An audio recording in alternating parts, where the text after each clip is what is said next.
നമസ്കാരം, എല്ലാവർക്കും എൻ്റെ യൂട്യൂബ് ചാനലിലേക്ക് സ്വാഗതം. 100% ഫലപ്രാപ്തി നൽകുന്ന ഒരു മന്ത്രമാണ് ഇന്ന് നാം പരിചയപ്പെടുന്നത്. എല്ലാവരുടെ ആഗ്രഹങ്ങൾ സാധിച്ചെടുക്കുവാൻ പറ്റുന്ന അതീവ ശക്തിയേറിയ ഒരു ദുർഗാ മന്ത്രത്തെയാണ് പരിചയപ്പെടുന്നത്. ജോലി പ്രശ്നം, വിവാഹ തടസ്സം, ധനപരമായ തടസ്സം, ബിസിനസ്സിൽ ഉയർച്ച, വിദ്യാപരമായ ഉയർച്ച, ഇഷ്ടപ്പെട്ട ആളെ സ്വന്തമാക്കുവാനും എല്ലാവിധ കാര്യത്തിനും ഈ ദുർഗാമന്ത്രം ഉപയോഗിക്കാവുന്നതാണ്.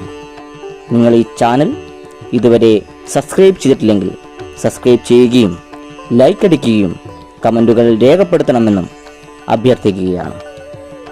നിങ്ങളുടെ മനസ്സിലെ എല്ലാവിധ ആഗ്രഹങ്ങളും ഈ ദുർഗാമന്ത്രത്തിലൂടെ സാധിച്ചെടുക്കുവാൻ സാധിക്കുന്നതാണ്. ഇനി നമുക്ക് അതിശക്തമായ ദുർഗാമന്ത്രമൊന്ന് പരിചയപ്പെടാം.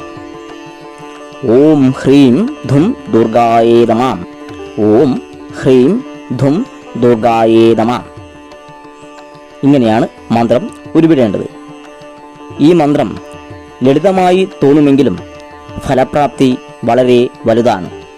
ഈ മന്ത്രം പഠിച്ച് ഉറച്ചതിന് ശേഷം കാണാതെ വേണം ഉരുവിടുവാൻ. ഈ മന്ത്രം ദിവസേന 3, 21, 108 എന്നിങ്ങനെ ജപിക്കാൻ കഴിഞ്ഞാൽ എല്ലാവിധ തടസ്സങ്ങളും മാറി പൂർണ്ണ വിജയത്തിലെത്തുവാൻ സാധിക്കുന്നതാണ്.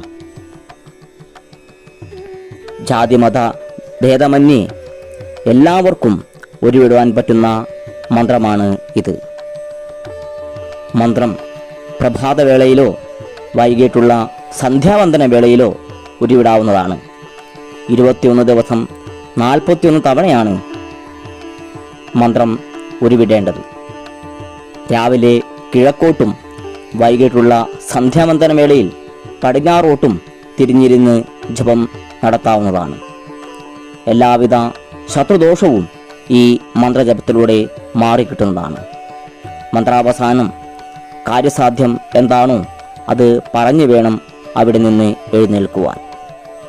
ഈ മന്ത്രം നിത്യജപ മന്ത്രമായി ഉപയോഗിക്കാവുന്നതാണ്. ഒരു ദിവസം മുടങ്ങിപ്പോയി എന്ന് കരുതി വിഷമിക്കേണ്ട ആവശ്യമില്ല. പിറ്റേന്ന് ആദ്യം മുതൽ നിങ്ങൾക്ക് മന്ത്രജപം തുടങ്ങാവുന്നതാണ്. മന്ത്രജപം നടത്തുമ്പോൾ കുളിച്ച് ശുദ്ധമായി വേണം മന്ത്രം ഉരുവിടുവാൻ. പൂജാമുറിയിലോ അല്ലെങ്കിൽ ശുദ്ധമായ സ്ഥലത്തിരുന്ന് നിങ്ങൾക്ക് മന്ത്രജപം നടത്താവുന്നതാണ്. കിടപ്പിലായ രോഗികൾ കുളിച്ച് ശുദ്ധമായി ജപിക്കണമെന്നില്ല. അവരുടെ പരിമിതികൾക്ക് അനുസരിച്ച് നിങ്ങൾക്ക് മന്ത്രജപം നടത്താവുന്നതാണ്. ഇന്നത്തെ വീഡിയോ നിങ്ങൾക്ക് ഇഷ്ടപ്പെട്ടു എന്ന് കരുതുന്നു. നന്ദി, നമസ്കാരം.